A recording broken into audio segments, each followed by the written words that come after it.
아주 가끔 돈을 쓰는 내가 이상하게 느껴질 때가 있습니다. 편의점에서 1,000원이면 살 수 있는 커피를 카페에서 4,000원을 주고 사는 순간 왠지 모르게 아깝다는 생각과 함께 내가 왜 돈을 모으지 못하는지 알 것 같은 기분이 든달까요?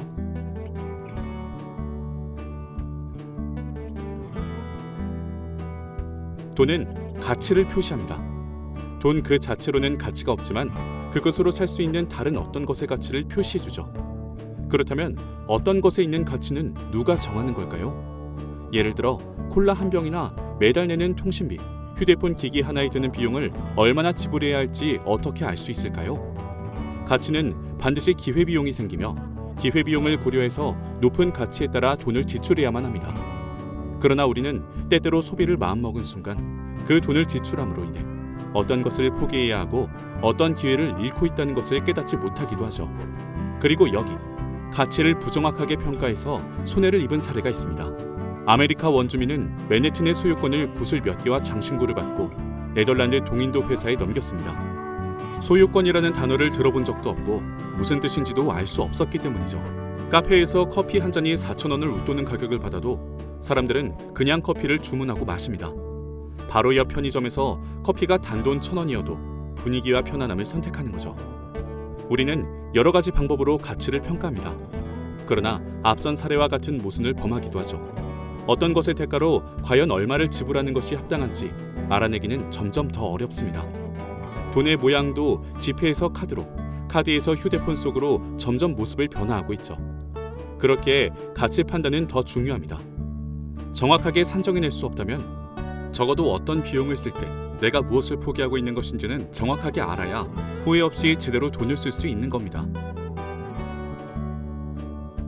꼼꼼한 지출을 위해 지출 목록을 따로 정해놓고 쓰지는 않는지 생각해 볼 필요도 있습니다.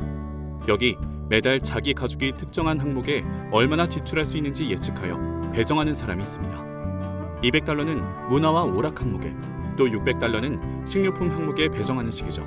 그는 10월을 가장 싫어합니다. 가족과 친구의 생일이 7차례나 있어 선물 항목으로 떼어둔 현금이 일찌감치 사라지기 때문이죠. 올해에도 사촌 남동생 생일이 오기 전 선물 항목에 돈이 모자라자 다른 항목으로 떼어둔 돈을 쓸 수 없어 4시간이나 들여 직접 케이크를 만들고 녹초가 되었습니다. 이러한 행동은 심리적 회개의 극단적 사례입니다. 심리적 회개란 실제적인 가치와 전혀 상관없이 돈에 대해 생각하는 또 하나의 방식인데요.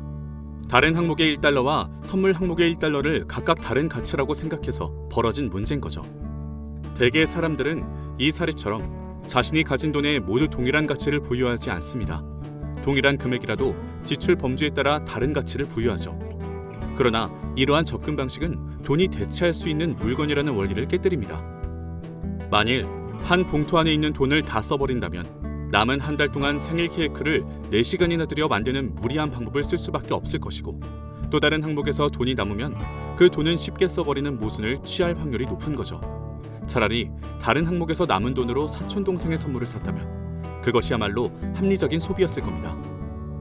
만일 당신이 누군가에게 받은 기프티콘이 있다면 그것을 돈으로 생각하기보다 공짜로 얻어진, 쉽게 써도 되는 비용이라고 생각하지는 않았나요?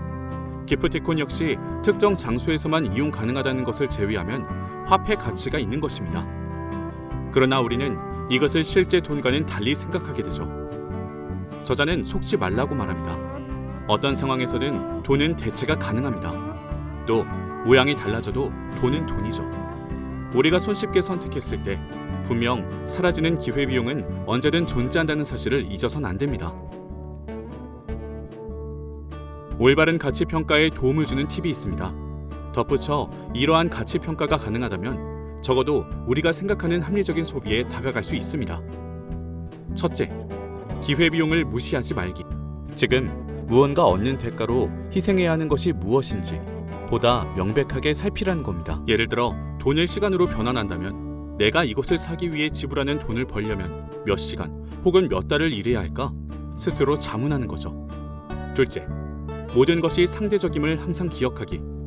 우리는 어떤 세일 상품을 볼 때 그 상품의 과거 가격이 얼마인지 혹은 정가에 구매하는 경우에 비해 얼마나 절약할 수 있는지 고려합니다. 그러나 저자는 그런 것을 고려하지 말고 실제로 자신이 얼마를 지출하는지 파악하라고 강조하죠. 10만 원짜리 셔츠를 할인받아 6만 원에 산다고 해서 4만 원을 절약하는 것은 아닙니다.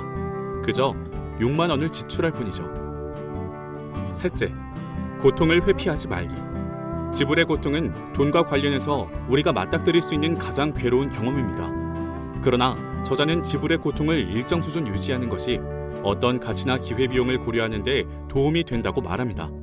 쉽게 말해 현재의 고통을 회피하기 위해 쉽게 신용카드를 쓰기보다 현금을 이용하면서 지불 이후에 무엇을 포기해야 하는지 더 명확하게 구분하라는 겁니다. 신용카드는 결국 이후에 더 고통스럽게 불어난 명세서를 안기기 때문입니다. 우리는 수많은 함정 속에서 소비합니다. 때문에 할인과 가격 인하에 현혹되지 말고 내가 진짜 필요한 물건이 얼마인지 집중해야 합니다. 그리고 그것을 소비했을 때 내가 무엇을 포기해야만 하는지도 꼼꼼하게 따져야 하죠. 똑똑한 부의 감각, 그것은 모으는 것이 아닌 제대로 가치 있는 소비를 하는 것에서 시작되는 것은 아닐까요?